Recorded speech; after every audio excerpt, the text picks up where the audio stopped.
నమస్తే. నేను మీ Gopi. Welcome back to మనం టీవీ. పోసాని కృష్ణమురళి ఈయన అరెస్ట్ అయ్యి సుమారు 5 రోజులవుతుంది. ఎందుకు అరెస్ట్ అయ్యారో అందరికీ తెలిసిన విషయమే. గత ప్రభుత్వం హయాంలో ఆయన నోటికి హద్దు, అదుపు ఉండేది కాదు. నోటికి ఏది పడితే అది మాట్లాడిన సంగతి అందరూ టీవీల్లో చూశారు, సెల్ ఫోన్‌లో చూశారు, వివిధ మాధ్యమాల్లో చూడటం జరిగింది అందరూ కూడా. సో, ఆ టైంలో ఆయన నోటికి హద్దు, అదుపు లేదు. ఇంట్లో ఆడవాళ్ళని తిట్టడం, ఇంట్లో చిన్న పిల్లల్ని తిట్టడం, విపరీతమైన మాటల ధోరణి మనం గత ప్రభుత్వంలో చూసాము. ఆ మాటలన్నీ కూడా సజ్జల రామకృష్ణారెడ్డి మాట్లాడించాడు. ఆ వీడియోలన్నీ కూడా సజ్జల భార్గవరెడ్డి వైరల్ చేపించాడు అని రిమాండ్ రిపోర్ట్‌లో అయితే మనకి చూపెట్టడం జరిగింది. సో, ఇవన్నీ కూడా గతం. సో, ఇప్పుడేందంటే పోసాని కోసం పోటీ. పోసాని కృష్ణమురళి కోసం అలియాస్ మెంటల్ కృష్ణ కోసం అయితే పోలీసులందరూ కూడా పోటీ పడిపోతున్నారు. ఒరేయ్! ఆ మెంటల్ కృష్ణని మాకప్పజెప్పండి. ఆయన మాకప్పజెప్పండి, మాకప్పజెప్పండి అని వివిధ జిల్లాల నుంచి వివిధ పోలీసు యంత్రాంగం మొత్తం కూడా మాకే కావాలి మురళీకృష్ణ, మాకే కావాలి, మాకే కావాలి అని పోలీసులు గొడవ దిగుతున్నారంట. సో, యాక్చువల్లీ ఎక్కడ జరిగిందంటే ఇది రీసెంట్ టైమ్‌లో ఆయన అన్నమయ్య జిల్లాలో మొదటిగా అరెస్ట్ అయింది అక్కడే ఆయన. సో, అక్కడికి తీసుకెళ్లారు. తీసుకెళ్ళిన తర్వాత ఆయన ఆరోగ్యరీత్యా అక్కడ లోకల్‌లో ఉన్న హాస్పిటల్‌లో చెక్ చేపియగా నీకు ఎటువంటి గుండెపోటు ఏం లేదు. అంతా నార్మల్‌గానే ఉంది అని చెప్పడం జరిగింది. చెప్పిన తర్వాత ఆయన మళ్ళీ బ్యాక్ టు జైల్. జైల్లోకెళ్ళిన తర్వాత ఆయన మీద మళ్ళీ వెంటనే పీటీ వారెంట్ ఒకటి ఇష్యూ అయింది. సో, పీటీ వారెంట్ ఎందుకు ఇస్తారంటే ఆయన మీద ఒక కేసు కాదు. సుమారు 10 కేసులున్నాయి. సుమారు 10 కేసులు వివిధ జిల్లాల నుంచి వివిధ ప్రజలైతే ఆయన మీద కేసు పెట్టడం జరిగింది. సో, ఆ కేసులో భాగంగా మొదటగా అన్నమయ్య జిల్లా పోలీసులైతే అరెస్ట్ చేసి జైలుకైతే పంపించడం జరిగింది. సో, ప్రస్తుతానికైతే ఆయన మొన్నటిదాకా అన్నమయ్య జైల్లోనే ఉన్నాడు. తర్వాత ఏమైందేమో గానీ పీటీ వారెంట్ అనేది ఒకటి ఇష్యూ అయింది. సో, ఎందుకంటే ఈయన మీద ఇంకా వివిధ కోణాల్లో పోలీసులు ఆలోచించి ఆయన మీద కేసులు కట్టి పీటీ వారెంట్ ఇష్యూ చేసి వివిధ జిల్లాల నుంచి పోలీసులందరూ కూడా వచ్చారు. పోలీసులందరూ కూడా పీటీ వారెంట్ మీద వచ్చారు అందరూ. అంటే ఏంది ముందు మాకు అప్పజెప్పండి, మాకు అప్పజెప్పండి. ఆయన్ని మేము చాలా బాగా విచారిస్తాము. చాలా బాగా వివరిస్తాము ఆయన్ని.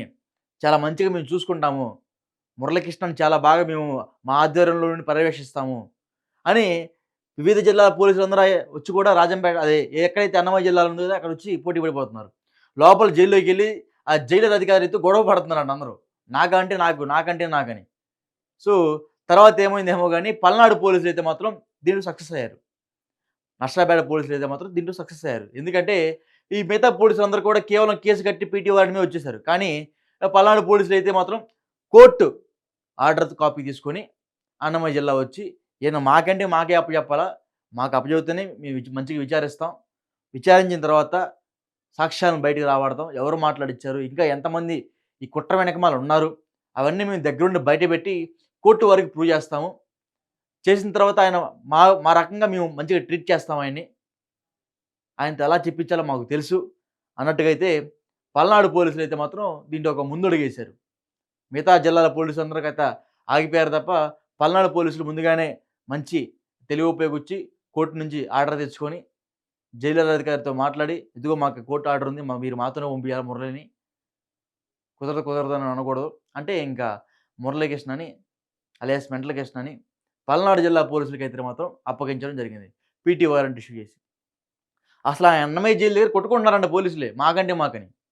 సో, ఎట్టకేలకైతే మాత్రం పల్నాడు జిల్లా పోలీసులైతే మాత్రం దీంట్లో గెలిచారు. సో, గెలిచిన తర్వాత కూడా చాలా చెప్తున్నారు. ఈ కేసులో ఉంది ఒక సజ్జల రామకృష్ణారెడ్డి కాదు, సజ్జల భార్గవరెడ్డి కాదు.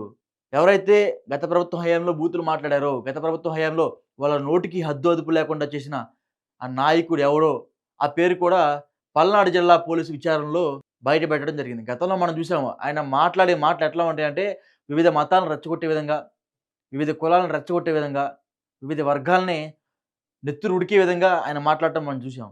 చంద్రబాబు గారిని, పవన్ కళ్యాణ్ గారిని, లోకేష్ గారిని.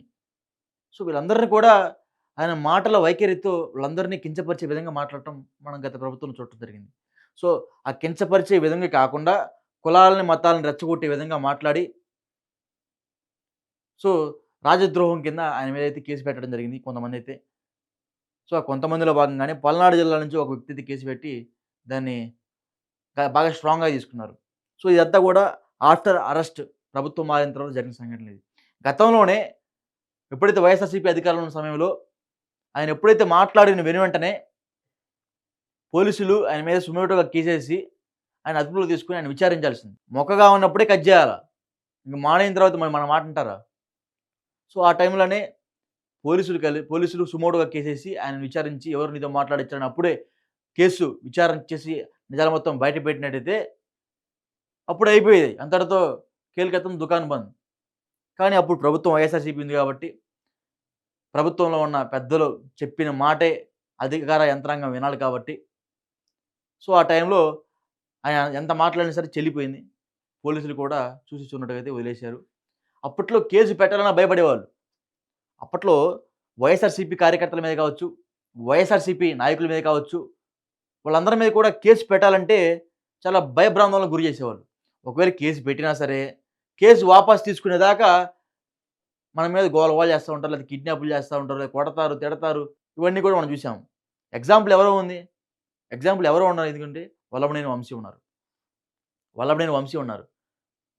టీడీపీ ఆఫీస్ మీద కేసులో ఆ టైంలో ఒక ఎస్సీ, ఎస్టీ సంబంధించిన ఒక వ్యక్తిని విపరీతంగా మాటల పోకరితో ఆయన తిట్టడం, ఆయన్ని కిడ్నాప్ చేసి విజయవాడ కృష్ణలంక నుంచి వైజాగ్ తీసుకెళ్ళి ఆయన చిత్రహింసలకు గురిచేసి, కులం పేరుతో తక్కువ చేసి మాట్లాడి, ఆయన నానా బీభత్సం సృష్టించి, ఇంట్లో వాళ్ళందరిని కూడా బెదిరించి, ఆయన మీద ఉన్న కేసు ఏదైతే ఉందో దాన్ని వాపస్ తీసుకుంది. తర్వాత ఈ కిడ్నాప్ కేసులో మరలా ఎప్పుడు వల్లభనేని వంశీ జైలుకెళ్ళాడు.